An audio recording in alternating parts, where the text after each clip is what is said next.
WhatsApp ಗ್ರೂಪ್ಗೆ ಬಂದಂತ death note ಬಗ್ಗೆ ಪೊಲೀಸರು ತನಿಖೆಯನ್ನ ಮಾಡ್ತಾ ಇದ್ದಾರೆ. ಇದೇ ಈಗ ಕಗ್ಗಂಟಾಗಿರೋದು. ಯಾಕೆ ಅಂದ್ರೆ ವಿನಯ್ ಸೋಮಯ್ಯ ಖುದ್ದು ಈ ಡೆತ್ ನೋಟ್ ಅನ್ನ ಬರೆದಿದ್ದ ಅಥವಾ ಡೆತ್ ನೋಟ್ ಬರೆಯೋಕೆ ವಿನಯ್ಗೆ ಯಾರಾದ್ರೂ ಹೇಳಿದ್ರ, ವಾಟ್ಸ್ಆಪ್ ಗ್ರೂಪ್ ನಲ್ಲಿ ವಿನಯ್ ಇದನ್ನ ಹಾಕಿದ್ದ ಅಥವಾ ಬೇರೆ ಯಾರಾದ್ರೂ ಹಾಕಿದ್ರ, ಹೀಗೆ ಹಲವಾರು ಅನುಮಾನಗಳು ಪೊಲೀಸರಿಗೆ ಈ ಡೆತ್ ನೋಟ್ ವಿಷಯವಾಗಿ ಬಂದಿದೆ. ಇನ್ನು ವಿನಯ್ ಮೊಬೈಲ್ ಲ್ಯಾಪ್ಟಾಪ್ ಅನ್ನ ವಶಕ್ಕೆ ಪಡೆಯಲಾಗಿದೆ. ಎಲ್ಲಾ ಡಾಟಾ ರಿಟ್ರೀವ್ಗೆ ಈಗ ಪೊಲೀಸರು ಮುಂದಾಗಿದ್ದಾರೆ. ಮೊಬೈಲ್ ಹಾಗೇನೆ ಲ್ಯಾಪ್ಟಾಪ್ ಡೆತ್ ನೋಟ್ ಅನ್ನ FSLಗೆ ರವಾನೆ ಮಾಡಲಾಗಿದೆ. ಹೆಣ್ಣೂರು ಪೊಲೀಸರು ಆತ್ಮಹತ್ಯೆ ಪ್ರಕರಣದ ತನಿಖೆಯನ್ನ ಮಾಡ್ತಾ ಇದ್ದಾರೆ. ಸದ್ಯ FSL ರಿಪೋರ್ಟ್ ಪೊಲೀಸರ ಕೈ ಸೇರಿದ ಮೇಲೆ ಮುಂದಿನ ತನಿಖೆಯನ್ನ ಯಾವ ರೀತಿ ನಡೆಸಬೇಕು ಅಂತ ಹೇಳಿ ಪೊಲೀಸರು ನಿರ್ಧಾರವನ್ನ ಮಾಡ್ತಾರೆ. ಈ ಮಧ್ಯೆ ರಾಜಕೀಯ ಜಟಾಪಟಿ ಕೂಡ ಈ ಪ್ರಕರಣದಲ್ಲಿ ತೀವ್ರ ರೀತಿಯಾಗಿ ನಡೀತಾ ಇದೆ. ಇನ್ನು ವಿನಯ್ ಸೋಮಯ್ಯ ಡೆತ್ ನೋಟ್ ಬಗ್ಗೆ ಅನುಮಾನ ಬರೋಕೆ ಕೇಂದ್ರ ಸಚಿವ HD ಕುಮಾರಸ್ವಾಮಿ ಹೇಳಿಕೆ ಕೂಡ ಕಾರಣ. ಅವ್ರೇನಂತ ಹೇಳಿದ್ದಾರೆ ಕೇಳಿ. ಏನ್ ಗ್ರೇಟ್ ಕಾನೂನು ತಜ್ಞ ಇವತ್ತು ಡೆತ್ ನೋಟ್ ಅದೆಂತದೋ ಅದನ್ನೆಲ್ಲ ತಗೊಳಕ್ಕಾಗಲ್ಲ ಅಂತ ಹೇಳ್ತಾರೆ. ಯಾರ್ಯಾರನ್ನ ಮುಗ್ಸಕ್ಕೆ ಏನೇನ್ ಡೆತ್ ನೋಟ್ ಬರ್ಸಿದಿರಿ, ಏನೇನ್ ಕಾನೂನು ಸಲಹೆ ಕೊಟ್ಟಿದ್ರಿ ಸರ್ಕಾರಕ್ಕೆ ಗೊತ್ತಿದೆ ನನಗೂ. ನೀವು ಮಾಡ್ತಂತ ಪಾಪದ ಕೆಲಸಗಳಿಗೆ ಇವತ್ತು ಈ ರೀತಿಯ ವಾತಾವರಣ ನಿಮ್ಮ ಮೇಲೂ ಬಂದಿದೆ.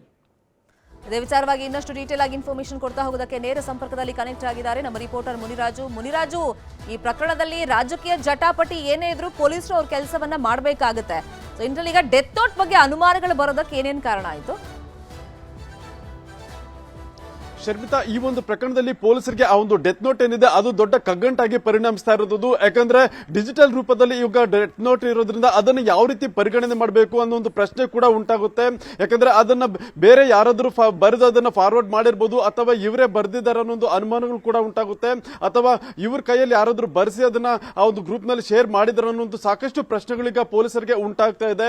ಆ ಸಲುವಾಗಿ ಆ ಒಂದು ಡೆತ್ ನೋಟ್ ನ ಬರವಣಿಗೆಯನ್ನ ನೇರವಾಗಿ ಫೈಂಡ್ ಔಟ್ ಮಾಡೋದಕ್ಕೂ ಕೂಡ ಕಷ್ಟ ಆಗುತ್ತೆ. ಯಾಕಂದ್ರೆ ಕೈ ಬರವಣಿಗೆ ಆಗಿದ್ರೆ ಅದನ್ನ ಇಂಥವರೇ ಬರೆದಿದ್ದಾರೆ ಅನ್ನೋದನ್ನು ಕೂಡ ಫೈಂಡ್ ಔಟ್ ಮಾಡಬಹುದು. ಆದ್ರೆ ಇದು ಡಿಜಿಟಲ್ ರೂಪದಲ್ಲಿ ಬರೆದಿರೋದ್ರಿಂದ ಅದು ಇವರೇ ಬರೆದ್ರ ಅಥವಾ ಬೇರೆ ಯಾರಾದ್ರೂ ಬರೆದ ಅದನ್ನ ಶೇರ್ ಮಾಡಿದ್ರ ಅನ್ನೋ ಪ್ರಶ್ನೆಗಳು ಕೂಡ ಉಂಟಾಗೋದ್ರಿಂದ ಅದು ಯಾವ ಸಮಯದಲ್ಲಿ ಮತ್ತೆ ಯಾವ ಸಂದರ್ಭದಲ್ಲಿ ಬರ್ದಿರ್ಬೋದು ಅನ್ನೋದನ್ನು ಕೂಡ ಪತ್ತೆ ಮಾಡಬೇಕಾಗುತ್ತೆ. ಆ ಸಲುವಾಗಿ ಆ ಒಂದು ಮೊಬೈಲ್ ಫೋನ್ ಮತ್ತೆ ಆ ಒಂದು ವಾಟ್ಸ್ಆಪ್ ಚಾಟಿಂಗ್ ಏನಿದೆ ಅದನ್ನ ಸಂಪೂರ್ಣವಾಗಿ ಡೇಟಾ ಕಲೆಕ್ಟ್ ಮಾಡುವಂತ ಕೆಲಸವನ್ನ ಈಗ ಪೊಲೀಸ್ ಅಧಿಕಾರಿಗಳು ಮಾಡ್ತಾ ಇದ್ದಾರೆ.